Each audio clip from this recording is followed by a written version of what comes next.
അൽഹംദുലില്ലാ, piece radio Perinthalmanna സ്റ്റുഡിയോയിൽ ഇരുന്നുകൊണ്ടാണ് സംസാരിക്കുന്നത്.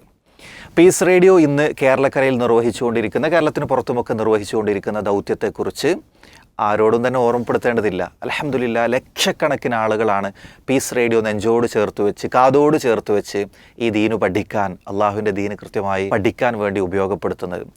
ആ ഒരു തലത്തെ മാറ്റിവെച്ചുകൊണ്ട് മറ്റൊരു തലം നിങ്ങളോട് പറയാൻ ആഗ്രഹിക്കുകയാണ്.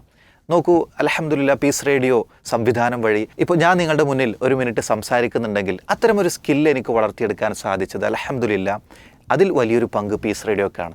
അതുപോലെ തന്നെ എത്രയോ ചെറുപ്പക്കാർ, യുവാക്കൾ, ഇവർക്കൊക്കെ അവരുടെ സ്കില്ലുകളെ, ഒഴിവു സമയത്തെ, അവരുടെ അധ്വാനത്തെ മറ്റേതോ വഴിയിലേക്ക് പോകേണ്ടിയിരുന്ന അത്തരം കാര്യങ്ങളെ ദീനിൻ്റെ മാർഗത്തിൽ, അള്ളാഹുവിൻ്റെ ദീനിൻ്റെ പ്രബോധന വഴിയിൽ ചെലവഴിക്കാൻ സാധിച്ചത് ഇത്തരം ഒരു പീസ് റേഡിയോ സംവിധാനം ഇവിടെ നിലനിൽക്കുന്നതുകൊണ്ടാണ്. അതുകൊണ്ട് പീസ് റേഡിയോയുടെ ഈ ഒരു സഞ്ചാരം, ഈ നന്മയുടെ വീതിയിലുള്ള സഞ്ചാരം തുടരണം. അതിന് നിങ്ങളുടെ എല്ലാവരുടെയും പിന്തുണ വേണം, പ്രാർത്ഥന വേണം, സാമ്പത്തികമായ സഹായങ്ങൾ കൃത്യമായി വേണ്ടതുണ്ട്. ഈ ഒരു റമളാനിൽ വലിയൊരു സ്വതക്ക നമ്മളെല്ലാവരും ഈ പീസ് റേഡിയോക്ക് വേണ്ടി നൽകുക. പീസ് റേഡിയോ ആപ്പ് തുറന്നാൽ ഡൊണേറ്റ് ബട്ടൺ ഉപയോഗിച്ചുകൊണ്ട് നിങ്ങൾക്ക് എല്ലാവർക്കും പീസ് റേഡിയോ അതിൻ്റെ സാമ്പത്തിക സമാഹരണത്തിൽ പങ്കാളിയാകാൻ കഴിയും. അള്ളാഹു നമ്മളിൽ നിന്ന് അത് വലിയ ഒരു സ്വതക്കയായി, സൽക്കർമ്മമായി സ്വീകരിക്കുമാറാവട്ടെ.